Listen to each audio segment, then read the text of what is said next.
Hello. So we are back to our GPeC conference here in Moldova, where we're talking about the evolution and revolution of the e-commerce industry here in Moldova. And right now I'm going to talk to a person who turned to e-commerce, and it turned out to be extremely successful for her.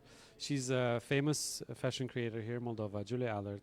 Hi. Hello. Welcome. Glad to see you. Thank you so much for invitation. Can you please tell me what was the strategic considerations that you took when you decided to go and try the e-commerce? Actually, sincerely saying, that was not a strategic. It was during the pandemic. It was a decision made for survival reasons. And Absolutely.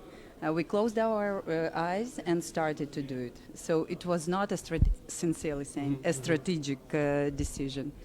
So we started with no knowledge and no experience at all. How did that turn out? Can you walk us through your first steps and maybe some mistakes that you made along the way? Absolutely, we still make. And I think you need to start to realize what kind of mistakes you can. It's actually, it's in any business. It's not only about e-commerce and online. It's totally about business. It's my opinion. You need to start. You need to learn all the details, the chain, let's say, of the process to understand where you're right, where you can improve, where you can fall down, where you can be better. And you have to leave room for mistakes. Yeah. Absolutely. Okay.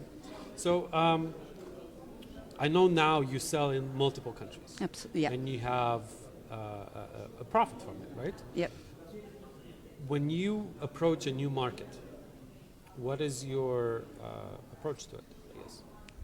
Because there's cultural differences, or is it people that already know the brand? I think, yep, but actually that is an advantage of online. You never know, first of all, who's your client if you are not targeting, yeah? Because we realized who is our client after we started, because as I told you, it was not a strategy. And now we're realizing making, let's say, marketing according to understanding of who is our targeting goal is, and going to new markets. Actually, we are in that fashion field, or how to say, fashion... ecosystem, I guess. Okay, yeah.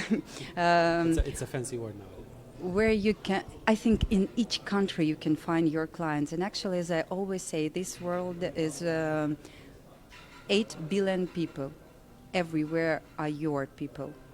So, especially if you make clothes, right? We always make clothes. Yeah, a couple of percentage of the population of each country. And now I absolutely sure in that, because if I tell you where we send our clothing, you will be surprised for sure. And the more we send, the more I understand that you can find clients everywhere. Tell us, we need to know, for all the people that couldn't make it here today. Never ever, me personally, I thought I can be successful in African countries like Rwanda, Uganda, Nigeria, and we have everyday deliveries over there.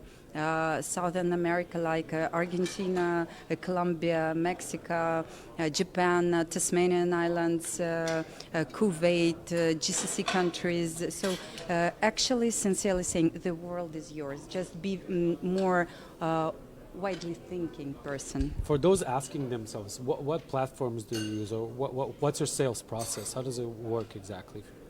Or is it standard? Actually, our brand is on the moment on 8 platforms. So, of course, there are platforms that are quite niche and they are oriented on particular, let's say, geography, yeah? But mostly, most of them are worldwide. Okay. The main, if you ask me, the main yes. markets, yes. I thought that was a question. These are United States, that's the first place. Second is Europe, Great Britain, Australia, and Canada. These are first 5. And a lot of people here mentioned today that they would appreciate if there would be some sort of customs reform here, mainly for the returns. Not only custom, the whole logistic chain, I would say, because that is our task as pioneers, I think, in e-commerce, especially in fashion, because a lot of troubles are in fashion that are not in other spheres, I would say. And that is our everyday job as well, because I'm obliged to do it, to to develop, let's say, the fashion in Moldova, and it's every in each, let's say, in each step. Legislation about the customs, legislation about taxation, the logistic company, we need to explain them as well, and we, in that, let's say, part we succeeded. So the whole chain is not completed. So it's difficult for you as an entrepreneur to sell from Moldova and deal with all the specificities of it, right? It is, Okay. because actually when we started there was no legislation at all about e-commerce, and we from the very beginning were explaining, first of all it was customs, what we are doing, what is it, and why we have returns. They consider it to be That has to be import, free, and yeah. yeah, and so on and so forth. It still is not free. You have to pay for it. Right? Yes. Now I see the need for a refund. Yeah. Third year. So what about the market here in Moldova? How big of a share of your sales are e-commerce here in Moldova? Or do people still prefer to come to you directly? I think it's just a couple of percent, 2-3%. So people like to put the address on and measure it. And then You mean online in Moldova? We are not selling online in Moldova. oh, not at all. Not at all. Why not? As well, because we have a very specific fashion items, and let's say, if we are talking about fashion, our brand is quite, how to say, it's intellectual fashion. It's not everyday fashion. It's a bit different, yeah. And the market of Moldova is very small. In case a person needs delivery, we do it, but we are not concentrated on developing online sales in Moldova. Yeah. Okay. For Moldovan entrepreneurs, out of your experience, how would they maximize the benefits from the cross-border sales? I'm sorry, from the very beginning I did not. For the Moldovan businesses, Yeah. from your experience, Yeah. how would they maximize the profits from cross-border sales for e-commerce? How? Yes. What would be the things they should pay attention to when trying to sell? Who? First of all, on themselves, because you will succeed when you pay attention on yourself and your product is very competitive. And when a person needs your product, he will find you, and you need to have a unique product for the person not to have chance to refuse it. So improve yourself first of all. After all of that, you will, believe me, you will find the solutions. How to do it, how to talk to tax people, we did it. So you just need to be sure in yourself. Would you give any advice on what not to do? Some of the mistakes you made that you wouldn't see other people do it? I'm very happy I made mistakes. That was the best school. And I think every entrepreneur needs to make mistakes, because this makes him improve himself and understand, according to this mistake, to this school, what he afterwards need to do better in what are the holes, let's say. Yeah. So I wouldn't say. But in the context of the current fashion e-commerce market, which is changing rapidly, and in the fashion industry itself, it's every 3 months basically there's something new, right? Actually, yes, but from one hand and no from another hand, because more and more the world comes to sustainability, and sustainability is first of all is avoiding fast fashion. And the more we talk about it, the more people realize. So reusing. Not only. Sustainability is not about fast fashion. You can sell the same product during the year period. It doesn't mean in 3 weeks you need to throw this product or to make sale because the product is good, it's sustainable, it's made in a nice way.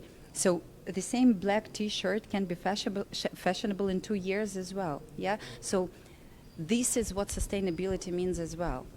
A few months ago on my podcast, we had Svetlana Dimitrioglu talk about how sustainability in fashion also means reusing some of the textiles that have been already made into clothes to make other clothes.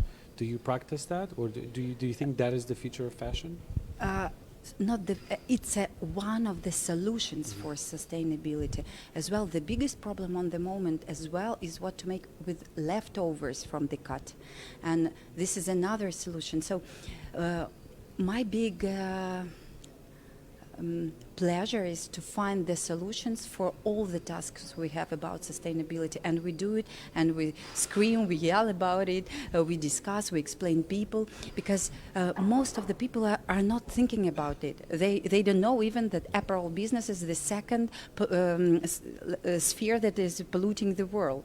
And when you start talking, people are realizing, and you are explaining, this shirt is from this fabric, it's made in this way, out of the leftovers, we made this kind of item. You can, as well, we are, okay, it's about our company. We found a couple of solutions as well, working with a non-governmental organization, helping people who can't find the job in the rural districts, to give them the job and to make small toys, and afterwards we buy these toys and send as well all together with our items as a present, explaining to people who are buying that this shirt or this dress was made with nearly no leftovers, because as well you helped other people to receive money for their job and to make this toy. And we have a lot of projects in this field trying to find the sustainable solutions for fashion business. I was going to ask you at the end, what advice would you give to other fashion designers that are trying to do online sales? But I think you are going to say is fail, make mistakes. Yes, go. Don't be afraid. I was afraid, but it was the decision because we had no other choice. But now I push my colleagues, go, download the application. Don't be afraid, just do it. The first return you will receive, the first fail you will receive, but you will learn on it and go further with a much bigger success. Thank you so much for the Thank you time as well. taken for this interview. Thank you.